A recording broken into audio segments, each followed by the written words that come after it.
بسم اللہ الرحمن الرحیم۔ گرامر ہر زبان کو سیکھنے کے کچھ اصول اور قوانین ہوتے ہیں۔ یعنی اگر آپ کوئی بھی زبان سیکھنا چاہتے ہیں تو سب سے پہلے اس کے اصول اور قوانین آپ کو جاننا ہوں گے، پھر ہی وہ زبان آپ کو بہتر طریقے سے آئے گی۔ زبان کی درستی اور اس کی خوبصورتی کو برقرار رکھنے کے لیے ان قوانین پر عمل بہت ضروری ہوتا ہے۔ ہر زبان کے کچھ قوانین ہوتے ہیں جنہیں اس کی گرامر کہا جاتا ہے۔ اسی طرح اردو زبان کے بھی کچھ اصول و قواعد ہیں جنہیں قواعد یا گرامر کہا جاتا ہے۔ اب گرامر کو دیکھیں تو اس کی دو اقسام ہیں۔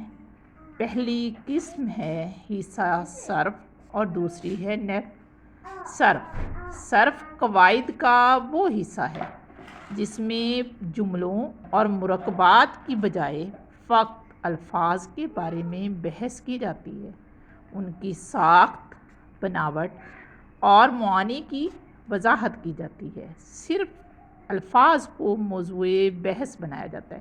آسان لفظوں میں یہ کر سکتے ہیں کہ صرف میں ہم پورے جملے کو نہیں دیکھتے بلکہ وہ کتنے حروف سے مل کر بنائے ہیں اور اس میں شامل ہر حرف جو ہے اس کی ساخت کیا ہے، اس کا معنی کیا ہے، اس کی بناوٹ کیا ہے، وہ صرف ہے۔ جیسے مختلف لفظ ہم روزمرہ زندگی میں استعمال کرتے ہیں، جیسے آسمان، کھانا، گھر، سکول، میں سے، یہ سب الفاظ ہیں اور ان کا مطالعہ حصہ صرف میں کیا جاتا ہے۔ حصہ نحو میں علیحدہ الفاظ پر بحث نہیں کی جاتی بلکہ الفاظ کو جوڑ کر بنائے گئے جملے اور دو جملوں کے مل کر بنے ہوئے مرکب جملوں اور عبارتوں پر بحث کی جاتی ہے۔ مثلاً وہ اسکول جاتا ہے، میں اردو سیکھتی ہوں۔ یعنی حصہ نحو میں آپ پورے جملوں کی بناوٹ، ساخت اور معنی وغیرہ کا مطالعہ کریں گے، اس میں استعمال ہونے والی گرامر کا مطالعہ کریں گے، اور حصہ نحو میں جملوں کا اور حصہ صرف میں لفظوں کا مطالعہ کریں گے۔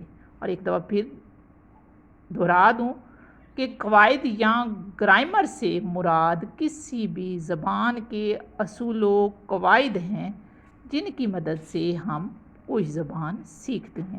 یعنی قواعد کسی بھی زبان کی بنیادی اکائی اور پہلی سیڑھی ہیں جس پر چڑھ کر ہم وہ زبان سیکھتے ہیں۔